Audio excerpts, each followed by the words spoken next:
इस वीडियो में complex numbers में जो है हम लोग प्योरली रियल नंबर और प्योरली इमेजिनरी नंबर को समझने का प्रयास करेंगे। तो आइए जो है सबसे पहले जो है हम लोग प्योरली रियल नंबर को जानते हैं, कंसंट्रेट होकर देखते रहिएगा। यानी यहाँ पे हम लिख रहे हैं प्योरली रियल नंबर।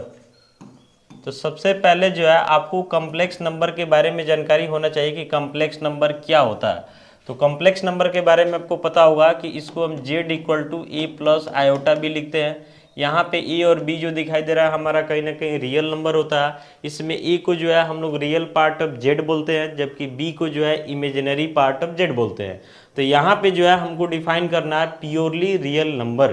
तो इसको हम बोल सकते हैं कि एक कॉम्प्लेक्स नंबर z, ध्यान से देखिएगा, एक complex number z is said to be, a complex number z is said to be purely real, is said to be purely real if imaginary part of z is equal to 0। यानी आपसे बोला जा रहा है कि अगर आपके पास कोई कम्प्लेक्स नंबर z है और अगर आप चाहते हैं कि उसको प्योरली रियल नंबर बोला जाए तो इसके लिए ज़रूरी है कि उस कम्प्लेक्स नंबर का इमेजिनरी पार्ट क्या होना चाहिए, तो जीरो होना चाहिए। यानी अगर किसी कम्प्लेक्स नंबर का इमेजिनरी पार्ट जीरो है देन उस कम्प्लेक्स नंबर को हम लोग क्या समझते हैं, तो प्योरली रियल नंबर समझते हैं।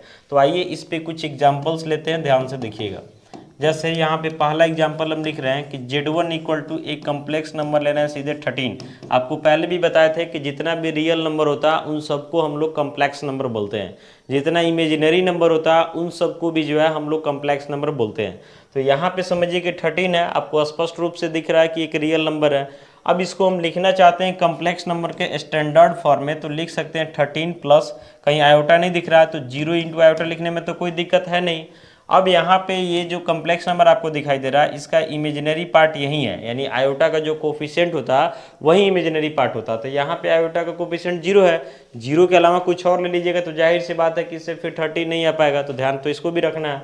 तो यहाँ पे जो है इमेजिनरी पार्ट आपको क्या दिखाई दे रहा है, तो 0 दिखाई दे रहा है। इसलिए ये जो कम्प्लेक्स नंबर है यानी कि जो 13 है ये आपका प्योरली रियल नंबर है। देखने से भी लग रहा है कि इसमें कहीं आयोटा वगैरह नहीं है, यानी एक तरीके से प्योरली क्या रियल है। और भी एग्जाम्पल लेते हैं, देखिएगा। जैसे मान लेते हैं यहाँ पे z2 इक्वल टू कोई कम्प्लेक्स नंबर हमें लेते हैं 19, तो इसको भी लिखा जा सकता है कि 19 प्लस 0 इंटू आयोटा ही आप लिख सकते हैं, ठीक है। तो ये भी आपका क्या हो जाएगा, इमेजिनरी पार्ट 0 है यानी कि आपके लिए प्योरली रियल नंबर हो जाएगा। z3 यहाँ पे हम लिख रहे हैं कि -3/2, तो इसको भी लिखा जा सकता है -3/2 प्लस 0 इंटू आयोटा, इसका भी इमेजिनरी पार्ट 0 है, ये भी हमारे लिए प्योरली रियल नंबर हो जाएगा।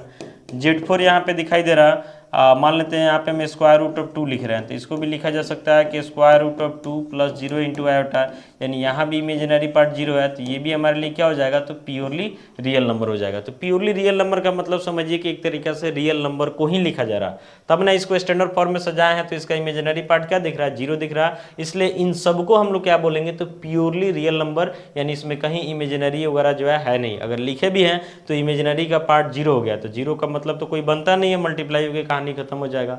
तो प्योरली रियल नंबर क्या होता है हम लोग समझ गए। अब इसके बाद हम लोग देखते हैं प्योरली इमेजिनरी नंबर को, ध्यान से देखिएगा। इसके बाद जो है हम लोग समझेंगे purely imaginary number, purely imaginary number. तो आइए सबसे पहले इसको डिफाइन करते हैं, इसके बाद फिर इसको हम एक्सप्लेन करते हैं, समझते हैं। तो लिखेंगे यहाँ पे एक कॉम्प्लेक्स नंबर, एक complex number z is said to be purely imaginary if real part of z equal 0। यानी किसी कॉम्प्लेक्स नंबर को जो है प्योरली इमेजिनरी नंबर बोला जा सकता है, लेकिन कब, जब उस कॉम्प्लेक्स नंबर का जो है रियल पार्ट क्या हो जाए, 0 हो जाए। आइए इस पे एग्जांपल देते हैं, क्लियर होगा। जैसे यहाँ पे हम एक कॉम्प्लेक्स नंबर ले रहे हैं z1, सीधे लिख रहे हैं 3 आयोटा, क्या लिख रहे हैं, 3 आयोटा। अब आप इसको स्टैंडर्ड फॉर्म में सजाएंगे तो आप इसको लिख सकते हैं कि 0 प्लस 3 इंटू आयोटा, यानी होता है ना a प्लस बी आयोटा, लिख दे उस पर। अब यहाँ पे जो है इसका रियल पार्ट क्या दिखाई दे रहा है, तो जीरो दिखाई दे रहा है। तो जिस कम्प्लेक्स नंबर का रियल पार्ट जीरो है उस कम्प्लेक्स नंबर को हम लोग क्या बोलते हैं, तो प्योरली इमेजिनरी, यानी आपका जो है प्योरली इमेजिनरी है। इसको जो है पूरा इमेजिनरी बोल सकते हैं, यानी इसमें कोई रियल पार्ट है नहीं, यानी रियल पार्ट जीरो। जीरो का मतलब एक तरीका से नहीं है। और भी एग्जाम्पल देखते हैं, जैसे Z2 इक्वल टू जो है सिर्फ आयोटा लिख रहे हैं, तो इसको भी लिखा जा सकता है 0 + 1 इंटू आयोटा, यानी इसका भी रियल पार्ट जीरो दिखाई दे रहा है। ये हमारे लिए क्या हो जाएगा, तो प्योरली इमेजिनरी नंबर हो जाएगा।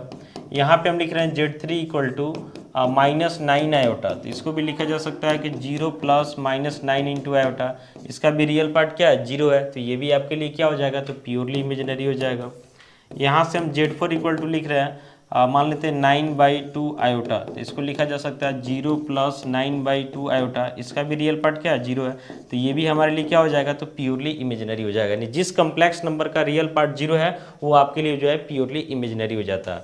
मान लेते हैं कि यहाँ पे एक कम्प्लेक्स नंबर हम लिख रहे हैं Z इक्वल टू 2 + 3 आयोटा।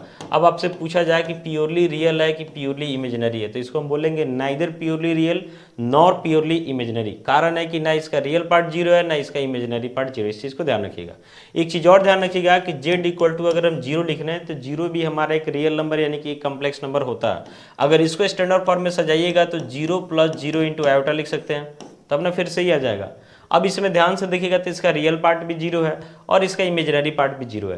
तो डिफिनीशन के अनुसार हम लोग क्या देखेंगे कि किसी कॉम्प्लेक्स नंबर का रियल पार्ट जीरो है तो प्योरली इमेजिनरी, और इमेजिनरी पार्ट जीरो है तो प्योरली रियल। तो इसका तो दोनों पार्ट जीरो है, तो दोनों पार्ट जीरो होने का मतलब कभी लग रहा है कि प्योरली रियल है, कभी लग रहा है प्योरली इमेजिनरी है। तो कंफ्यूजन में नहीं रहना, आपको सीधे सोचना है कि जीरो जो है एक कंप्लीट रियल नंबर है। जीरो जो है कैसा नंबर है, तो रियल नंबर है, तो जाहिर सी बात है कि ये आपका जो है प्योरली रियल में ही रहेगा, ये कभी प्योरली इमेजिनरी में नहीं जा सकता है। यानी आप इसको प्योरली रियल बोल सकते हैं लेकिन प्योरली इमेजिनरी कभी नहीं बोल सकते। तो ध्यान रखिएगा। तो इस वीडियो में हम लोग समझने का प्रयास किए हैं कि कम्प्लेक्स नंबर में जो है प्योरली रियल नंबर क्या होता है, प्योरली इमेजिनरी नंबर क्या होता है, साथ ही साथ उस पर एग्जाम्पल्स भी देखे हैं। बाकी आप कमेंट करके अपना सजेशन दीजिएगा कि आपको वीडियो कैसा लगा। मिलते हैं अगले वीडियो में। Thank you.